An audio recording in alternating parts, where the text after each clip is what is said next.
Đây Vinh Đức xin chào anh em cơ giới. Thì sau khi mình đăng clip lên thì anh em hỏi khá nhiều về con xe này, giá cả và mua bán này kia. Thì bên Vinh Đức sẽ công khai giá anh em luôn, 490 triệu thôi ạ.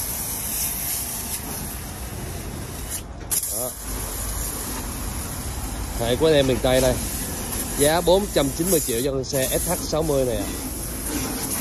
Rồi anh em tranh thủ cái gì ghé bãi xem xe nha. Xe này mới về thôi, chưa kiểm đâu.